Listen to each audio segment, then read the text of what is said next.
95% बच्चे साइंस को लेकर के परेशान रहते हैं, लेकिन अब परेशान रहने की कोई आवश्यकता नहीं है, क्योंकि आपका भाई आपके साथ है और आपका हर समस्या का समाधान करने वाला आपका भाई है। और आज ही मैं आपको बताऊंगा कि अगर आपको साइंस में कुछ नहीं आता है, मतलब जीरो बटा सन्नाटा है आप साइंस में, लेकिन इस नियम का यूज करके आप साइंस में 90 से 95 यानी परसेंट सॉल्यूशन दे सकते हो। आपका 70 नंबर का आता है क्वेश्चन साइंस में, आप 95% बनाने का मतलब क्या है कि आप 65 से 66 नंबर ला सकते हो मेरे प्यारे साथियों। चाहे आप 10th का हो या फिर 12th का हो,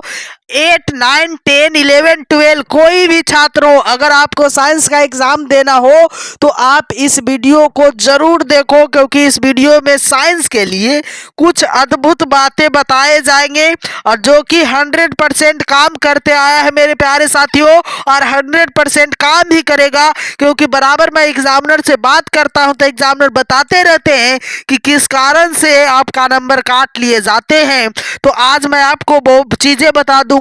और आपका वो गलती बता दूंगा, तो आज से ही आप सुधार कर लोगे और आज से आप लिखने की तरीका में बदलाव कर दोगे, जिस कारण से आपका नंबर इंक्रीज हो जाएगा, बहुत ही ज्यादा बढ़ जाएगा। सबसे पहले तो आप किस राज्य से बिलोंग करते हो वो राज्य को कमेंट सेक्शन में जरूर बताएं, और चैनल पर नए हैं तो चैनल को सब्सक्राइब कर दें। और मैं बता दूं मेरे प्यारे साथियों कि अब आपको कुछ नहीं आता है साइंस में, तो कैसे साइंस पेपर को भर देंगे, आप कॉपी को कैसे भर देंगे। तो सबसे पहले तो किस खंड का है वो खंड को लिख दीजिएगा, उत्तर किस प्रश्न का दे रहे हो उस प्रश्न संख्या दे करके उत्तर लिखिएगा, है ना। और पहला काम ये करिएगा कि जो प्रश्न आपको आता है वो प्रश्न को सबसे पहले आप बना लीजिएगा। अब बात रहा कि आपको नहीं आता उस प्रश्न को कैसे बनाना है, तो जैसे साइंस का क्वेश्चन आ गया, जैसे मान लीजिए विद्युत धारा का हमें लिखना है उत्तर, और विद्युत धारा में हम कुछ नहीं जानते हैं, तो कैसे इस तरह से कॉपी को भरे, तो आज ही मैं आपको बताता हूं मेरे प्यारे साथियों कैसे भरना है आपको।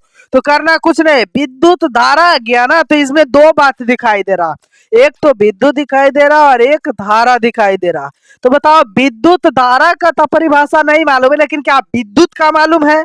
क्या विद्युत का नहीं मालूम है तो धारा का मालूम है। तो आपको लगता होगा कि क्या सर विद्युत का लिख देंगे तो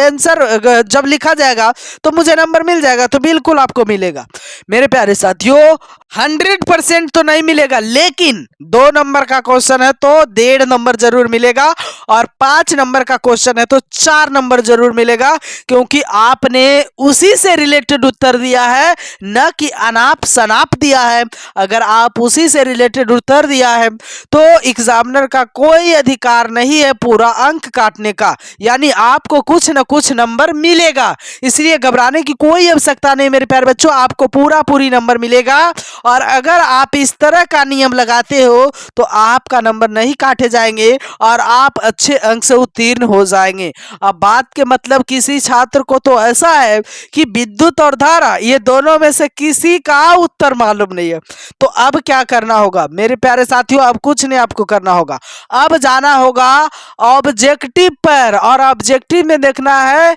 कि जो हमें सब्जेक्टिव को भरना है उससे रिलेटेड कोई ऑब्जेक्टिव दिया हुआ है क्या। अगर ऑब्जेक्टिव दिया हुआ है तो उसी ऑब्जेक्टिव का ऑप्शन को और क्वेश्चन को पूरी उतार दे, छाप दे, क्योंकि उसी से रिलेटेड ऑब्जेक्टिव बना हुआ है ना, तो एग्जामिनर को लगेगा कि वही चीज लिखा हुआ, क्योंकि एग्जामिनर के पास टाइम बहुत कम होता है, कॉपी बहुत ज्यादा होता है और कम समय में उन्हें बहुत ज्यादा कॉपी चेक करने होते हैं। इस कारण से एग्जामिनर चाहते हैं कि किसी भी छात्र का कॉपी खाली न रहे, उसको लगता है कि ये छात्र अच्छा से उत्तर दिया होगा तो उसको नंबर दे देते हैं, क्योंकि उनको पास उतना लाइन बाय लाइन पढ़ने का तो मौका होता नहीं है, वो तो अनुमान लगा करके नंबर देते हैं। इसलिए आपको कॉपी को खाली नहीं छोड़ना है, क्या पता अनुमानतः रूप से आप ही टॉपर के श्रेणी में चले जाओ, है ना। तो इसलिए कॉपी खाली गलती से भी मत छोड़ना, क्योंकि क्या पता कि उसी जगह पर जब जो लिख रहा है वो बिल्कुल सही चीज लिख रहा है